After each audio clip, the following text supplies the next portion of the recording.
We now welcome Vincent Severski, who is a former intelligence officer and the author of many espionage fiction books and a retired colonel. Good afternoon, sir, and thank you very much for joining us here this afternoon on TVP World.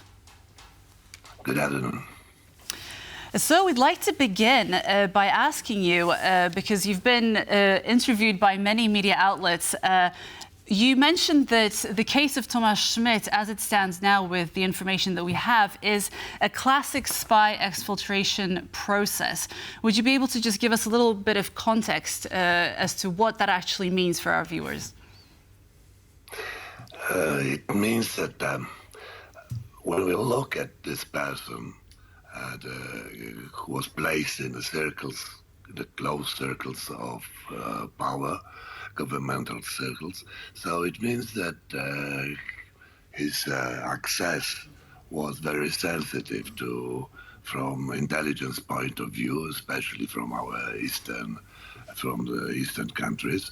And on the other hand, he had access to the classified information concerning the so-called certification for people who are applying for access to the top secret information. So it means that a person who is placed in such a position in the structure of the country has a very significant, crucial, I would say, meaning for foreign intelligence services. Right. Now, do you think that due to the fact that judges don't have to have security clearances themselves and have access to some of this sensitive information, perhaps, do you think that's why he could have been targeted by Russian or Belarusian intelligence services? Yes, of course. So it depends on a particular person. Not every judge has a special operational or intelligence meaning for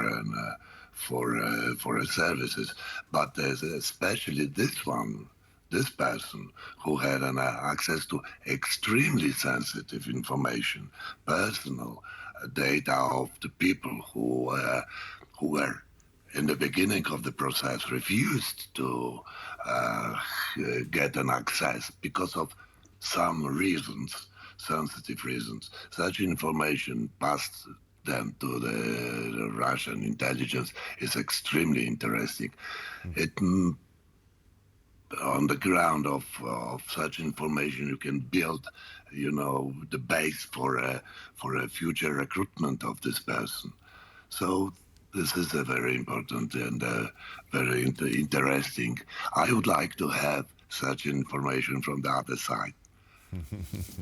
So we know that Thomas Schmidt was under surveillance for a couple, or at least for several months. We know that. So that means that his person was seen as suspicious. There was some kind of suspicion around him, and that he also had access to classified information. He had access to the Minister of Justice. Why did counterintelligence services not do something about this sooner? I don't know, so it's too early to put such a question. So I think that the process is going on right now, and I hope that very soon public will be informed about what happened. But of course, the process, counterintelligence investigation, is not so easy. So that's a very complicated process. It doesn't mean that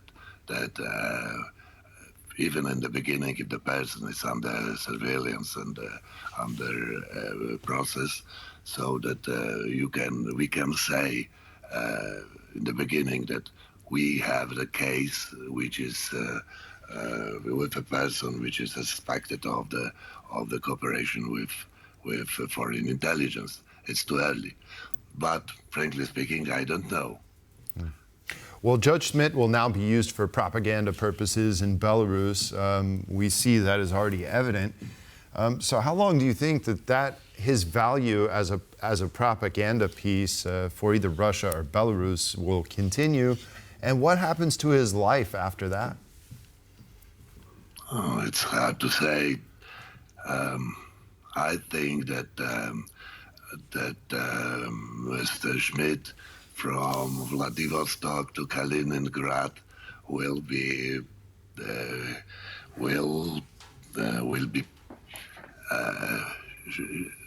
part of big show in the eastern country, in the Russia and Belarusia. They like such an example. They want it will be good example to confirm the present policy and strengthen of Russian intelligence. I think that Russian and Belarusian public, they like very much such an examples, because in this way they can show how strong we are, what we can do, and how weak the Western democracies are.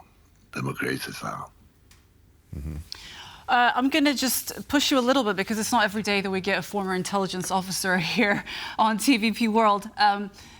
We know that for sure this case has been ongoing for a long time, especially if we look at it in the context of, intelligence breaches. To what extent is Poland's security endangered through this person? Because I'm sure he's had a case officer. This has been going on for some time. If we're looking at intelligence breaches going from Poland into Belarus, that means that this information has definitely reached Russia. It's too early to say it. So the situation is very dynamic right now. So we have to wait a little bit to